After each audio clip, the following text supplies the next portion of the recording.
This is a maze in the deep desert. I challenged everyone on my server to complete it. Many tried. The architect's creation is designed to push those trapped inside to their limits. Numerous dead ends, tricky obstacles, repeating patterns, and more. So how did the Libra server fare against it? Let's find out. This is The Labyrinth. That was epic. No, seriously, well, it's so good, dude. Please make more of these, Hakai, please! That was fun, man. Thanks. I'm glad I jumped back on that.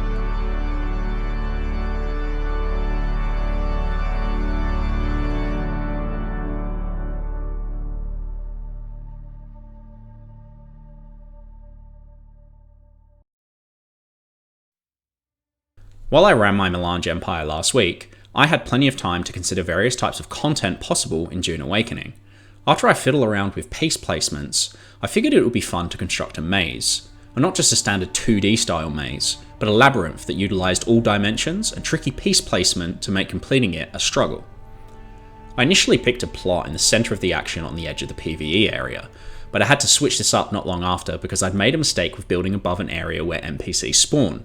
This risked foundation limits, and I needed to avoid that at all costs. I'm happy I moved to an area not too far away. The rocky formation I claimed was relatively flat and made construction very easy indeed. The deeper I got into construction of the maze, the more I realised the potential it had. Various elements of the game's construction system allows for novel traps and tricks. I knew early on that I wanted a biome-style approach to the maze. Areas should feel different and have a certain flavour. As an example, I built a pentashield room that utilised the permission system to make some impassable and others permeable. Dune Awakening limits placement on pentashields and other door-like objects to just 60 in each base, so I wasn't able to flesh this out as much as I would have hoped, but alas, based on the feedback I received, it still functioned exactly how I wanted it to. Another area I had fun creating was the stairs room. I wasn't quite able to capture the Escher aesthetic in all of its glory because of building piece and height constraints, but if I do this again, I think I'll do a much better job. There was also an area where I opted for circular pieces instead of squares, and towards the end of the maze, a more traditional stairs and corridor themed structure that people might be accustomed to. I even included some subtle humour as best I could. If you ran directly straight from the entrance like an NPC, you were greeted with a bedroom you could observe but not access, and a chair to sit in. Every deep desert labyrinth created by the architect got a cuck chair. I started advertising the maze in DD chat before construction even began. I wanted to give everyone a fair shot at completing it and taking home the grand prize, which was 1 million Solari and 1000 Spice Melange. Friday at 7 PM AEST, the busiest period on our server, seemed like a good opportunity. But Funcom announced a patch just a few hours before 7 PM that would mean the servers were going down when I wanted to open the labyrinth's doors. And to make matters worse, they pushed back the patch an hour at the last minute, so that was highly annoying. I had no real idea how hard the maze was going to be for others, since it's very hard for me to forget the tricks and the paths I know to progress.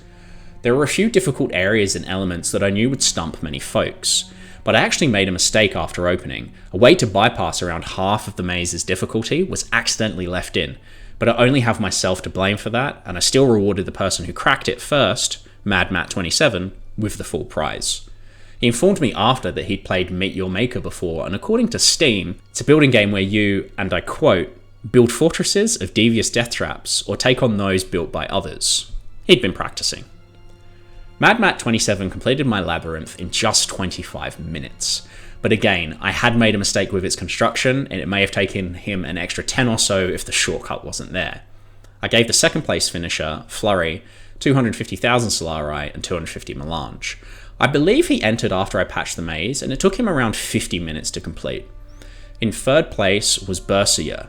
He received 150,000 Solari, and from there on, anyone finishing received 50,000. As the evening turned into the dead of night, the number of people inside and attempting my maze dwindled, but I had a great time listening to the in-game discussions and assistance some players were giving to one another. Gotta look up as well, I think. Pretty sure. Oh, I found something, bro. Oh, where'd you go? Just follow your own advice, trust me. It wasn't all sunshine and rainbows though. The cuck room had some verbal fisticuffs, and my good friend Chris was more than happy to stoke the flames and create drama. Johnny's a good All I wanted was a good Shut up, fair you duel. fucking I can't get Mate, a how decent is one. Johnny a good cunt when Bloodletting says come here, and I'd play more of this discussion for you, but Australians love to swear, and I don't want this video to get demonetized. On opening night, I'd estimate that around 40 people entered the maze, and at least 15 exited. I switched the top to public, which allowed anyone in and out of their own free will after I left. On average, I'd say around 60 to 90 minutes was the average clear time. I did throw a few hints out here and there to help those that requested it, but for the most part, people ran this labyrinth by themselves. I definitely generated the feedback that I wanted and expected from players. It was evident that successfully completing the maze felt like a big accomplishment for most, with a few people even inviting their friends and guildies to come along and put my creation to the test. Additionally, there were clear moments where people got figuratively stuck and complained about the difficulty of the maze. Keep doubling back on myself.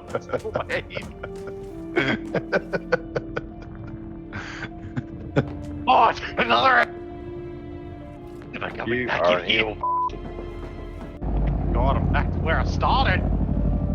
This is precisely what I wanted, so that was great to hear over VoIP, as well as others reacting to said torment.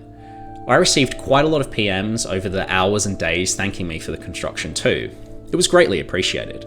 I think there was a single instance where someone got physically blocked within an object and unstuck wasn't working. I helped them with piece deletion, but aside from that, it seemed as if everything worked as intended and no one got truly stuck within the lab. I do know that quite a few people gave up and respawned themselves though. To those folks, your sacrifice to the architect is appreciated. From time to time, I'd venture into the maze myself to follow some people as a bit of research. One of my favourite moments was following this one person who passed under the next step of the maze during their first orbit, but who found it on their second time around. Being so close initially made me clench my teeth, so it was nice to see the progression in action. Another player kept headbutting the glass walls because he was sure that one of them was fake. None of them were fake, and it was really hilarious to watch. Some players even got so invested in the action and the quest for success that their partners were left by the wayside. This was easily the biggest sign to me that my work was appreciated. I'm in the doghouse, bro. I gotta finish this so the missus can go to bed. I told mine to leave me alone. She's. Here's what the full solution to my labyrinth looks like. While it's playing in the background, I'll talk a little about what went wrong and what went right. Firstly, the difficulty. I had a constant crisis during construction regarding how hard I should make the maze and how hard it actually was. At times, I wanted no one to complete it, because that might motivate some people to spend hours trying to crack my code, and if they fail, I win. While appealing to some people, getting lost in a random guy's base for 2 hours, finding yourself stuck in a wall, and then having to respawn out because there's something else you need to do probably feels quite awful. That said, if I do this again, I want it to be much, much harder. I either underestimated the skill of other players or overestimated my maze's difficulty. Either way, having multiple people finishing it within 60 minutes was very humbling. I'll forgive myself for that though. It's my first maze, so I'm really not that butthurt.